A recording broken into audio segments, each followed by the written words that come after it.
Over the past few weeks, many of us have been excited just to stretch our legs out in the park.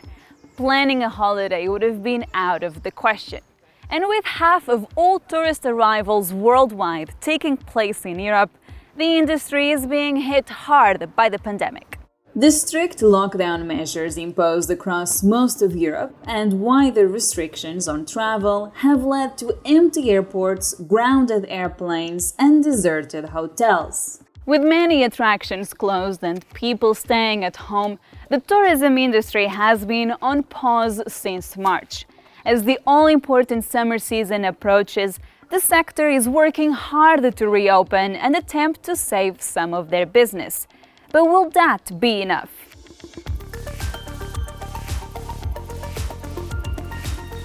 Every year, over 500 million tourists flock to the European Union.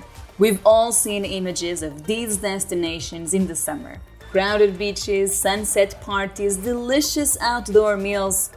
But this year, it's all very different. Travel is restricted, some countries require new arrivals to quarantine, and many restaurants, shops and museums remain closed. This is a huge problem for the European Union, given the significance of tourism on the overall economy. Over 10% of the region's economy depends on tourism, but that share is even higher in countries like Malta, Spain and Greece. Now numbers have dropped to zero, practically zero, which means I don't work in the industry anymore.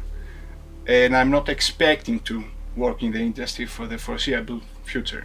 34-year-old Vassilis has worked in the tourism sector for more than 10 years, and recently his job involved showing international visitors some of the hidden gems of Athens. Because of the pandemic, he fears for his career and for others working in the same sector. What about your colleagues that work in the tourism industry? Are they also worried about their jobs? More than worried, I would say.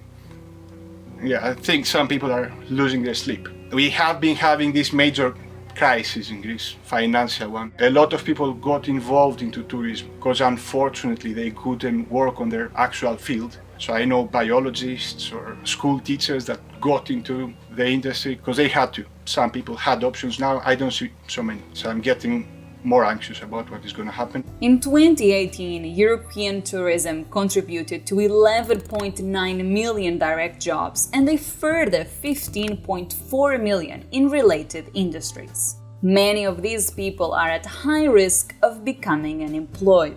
The situation in Europe is pretty dramatic for the tourism sector. There are definitely no demand and there is no supply. For many also, it is an existential threat. The impact is huge, in particular in southern Mediterranean countries where tourism provides a lot of value.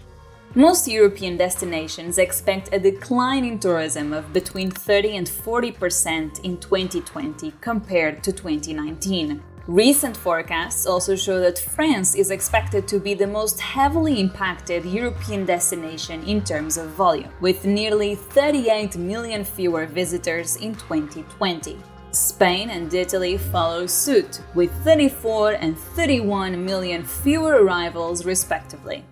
Fewer tourists will mean less revenue across the board, including for hotels.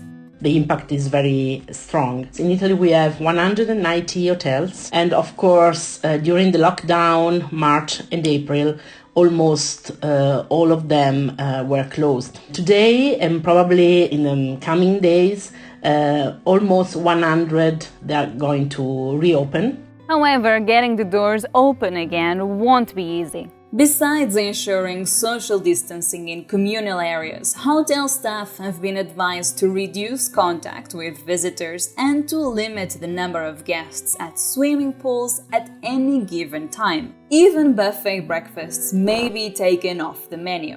Introducing these measures will take both time and money. We created specific protocols for our hotels, so social distancing, of course, mask and all the things related to security to the customers, but also towards the staff that have to be trained.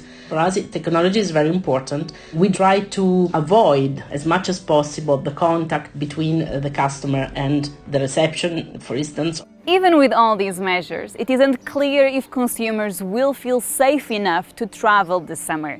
Taking your family on a holiday or traveling solo won't be as easy as before. Airline capacity has also plummeted as flights have been cancelled. And many travelers are worried about spending money at a time of economic uncertainty.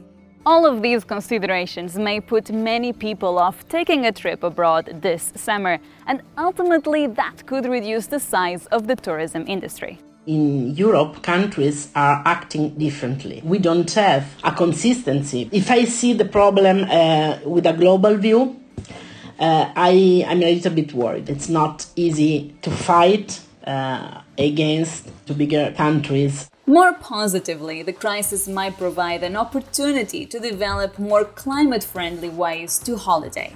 We could build maybe a more sustainable tourism, more conscious tourism, and also something that it's more appealing for the future generation. The tourism industry is racing against time as it tries to survive the current crisis. How it responds could shape the way we travel and take holidays for many years to come. Hi everyone! Are you planning a holiday? Or do you work in the tourism industry? Share some of your thoughts with us in the comment section and don't forget to subscribe. I'll see you soon.